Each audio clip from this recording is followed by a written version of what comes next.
Krishna Klov, bonjour. Bonjour. On commence par envoyer un petit message à Isabelle Sarfati qui devait venir aujourd'hui. J'ai beaucoup de difficultés à la remplacer. Elle devait venir avec vous et accident de scooter hier soir.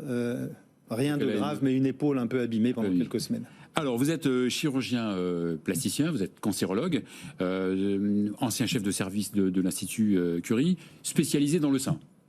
C'est ça. Cancéro et plastie. On a, il y a une trentaine d'années maintenant, réalisé que les chirurgiens qui s'occupaient du cancer du sein, qui enlevaient des seins ou qui gardaient les seins, devaient avoir des compétences en chirurgie plastique. Et on a, un certain nombre d'entre nous, il y a 30 ans, décidé de se former dans les deux spécialités. Donc on a été diplômé, si vous voulez, en chirurgie du cancer, du sein en particulier, et diplômé en chirurgie plastique. Et on a fondé en France, et on est très fiers, parce que ça s'est exporté dans le monde entier, une spécialité qu'on appelle l'oncoplastique du sein, des cancérologues qui sont aussi plasticiens du sein.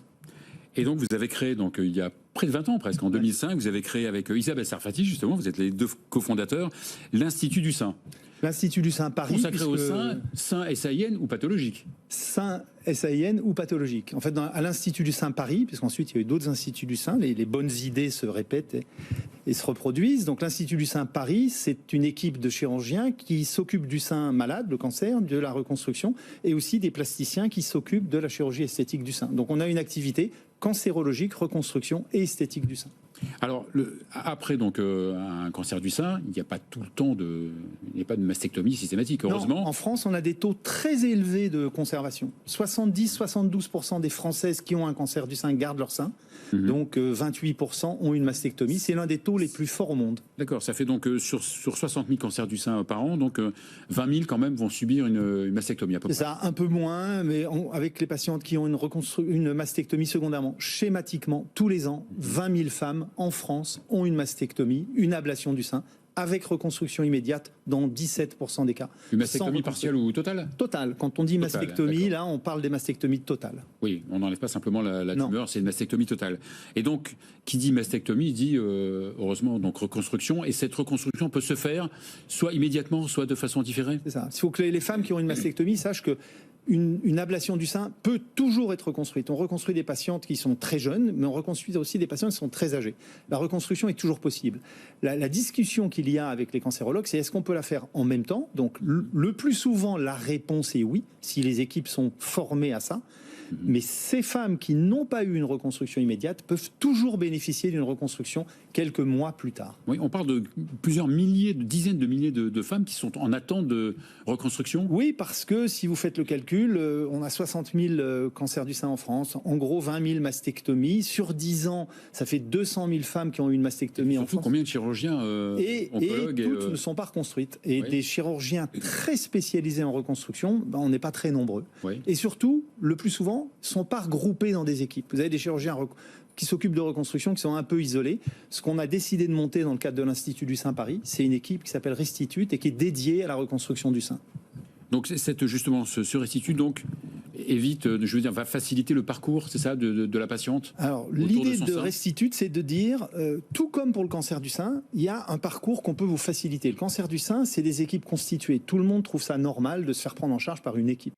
Restitute, c'est la même chose appliquée à la reconstruction du sein. Vous avez une équipe de 6 chirurgiens qui vont proposer toutes les techniques possibles. Il y a 6 ou 7 techniques de reconstruction. Restitute, c'est la seule équipe libérale en France qui dispose de toutes ces techniques. Et puis c'est aussi un staff où tous les dossiers des patientes sont discutés pour une sécurité maximum et une prise de décision en équipe. C'est une visioconsultation possible pour les femmes qui veulent pas se déplacer jusqu'à Paris. Donc c'est la mise en place d'un circuit qui va faciliter la prise de décision pour une reconstruction. Donc une espèce de téléconsultation ? Une téléconsultation qui est possible avec nos spécialistes, qui sera évidemment suivie d'une consultation en visuel si la patiente décide de se faire opérer. Et ce que j'ai lu, quand même, c'est important de le dire, c'est que c'est 24 heures sur 24, et puis surtout, c'est un tarif conventionné. Alors la consultation, c'est pas 24 heures sur 24. Ouais, dommage. Oui, mais on dort déjà pas beaucoup. La consultation, c'est aux horaires habituels de consultation, mais c'est vrai que pour nos patientes qui sont opérées, pour nos patients post-opérateurs, on est disponible 24 heures sur 24. D'accord. Et dans le cadre d'Octobre Rose, la téléconsultation d'information sur la reconstruction mammaire va être facturée 65 €, c'est-à-dire le reste à charge pour la patiente pendant Octobre Rose est de 10 €. Alors, vous avez parlé de reconstruction, elle peut se faire aussi en plusieurs temps, non, parfois? Alors la reconstruction, je dis toujours la même chose. Pour un implant dentaire, les gens savent qu'il faut en général aller 2 fois. On pose l'implant, puis on met la dent. Pour un sein, c'est à peu près pareil. Il y a une première intervention, on va poser la prothèse, on va retoucher le sein de l'autre côté. Et il y a une deuxième intervention de finition, d'amélioration, en général en hôpital de jour. Donc un temps de reconstruction, c'est en moyenne 2 interventions. Il y a une étude américaine qui vient de sortir qui dit qu'aux États-Unis, c'est 2,5 interventions. Dans notre équipe, on est à moins de 2 interventions. À moins de 2 interventions, parce que en moyenne. Parfois, c'est une chirurgie assez complexe. Oui, c'est complexe, mais on est hyper spécialiste de ça. Oui, j'imagine. J'avais aussi invité il y a quelques années une personne qui était spécialisée dans le tatouage. Ah oui. Oui, ça fait partie, vous avez absolument ces gens dans cette Alors équipe. Le tatouage 3D, c'est très important parce qu'en fait, la reconstruction du sein, aussi belle fut-elle, tant qu'il n'y a pas d'aréolé de mamelon, un patient dit « j'ai pas de sein ». Et on a avec nous à Restitute Laurence Malzard, qui est une tatoueuse artiste, qui le dit elle-même, elle a eu un cancer du sein, elle s'est entraînée ensuite à ces techniques et elle offre aux patientes ce qu'on peut aujourd'hui obtenir de meilleur en termes de tatouage 3D. Donc j'imagine que la reconstruction mammaire, d'un point de vue esthétique, c'est de mieux en mieux, non? C'est de mieux en mieux. Ce que je dis aux patientes qui viennent nous voir en consultation, c'est vous pourrez vous mettre en maillot de bain, vous pourrez vous mettre en décolleté, vous pourrez porter les vêtements que vous voulez quand la reconstruction a réussi.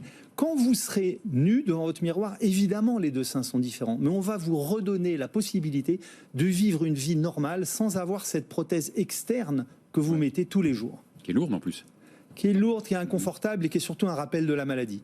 Alors pour finir, donc parlez-moi de ce service génial qui s'appelle Solidarité Perruque. Alors ça, Isabelle, je regrette vraiment que tu sois pas là, mais ça c'est Isabelle Sarfati qui a monté cette idée que je trouve assez extraordinaire. Les femmes qui sont en cours de chimiothérapie pour un cancer du sein ou autre peuvent avoir une perte de cheveux. Ce n'est pas systématique, mais elles peuvent avoir une perte de cheveux. Elles ont évidemment recours à des perruques et ces perruques sont parfois onéreuses, surtout quand on arrive sur des perruques de bonne qualité. Eh bien, certaines de nos patientes font don de leurs perruques pour d'autres patientes pendant les quelques mois où elles auront une alopécie, c'est-à-dire une perte de cheveux temporaire. Les cheveux repoussent toujours.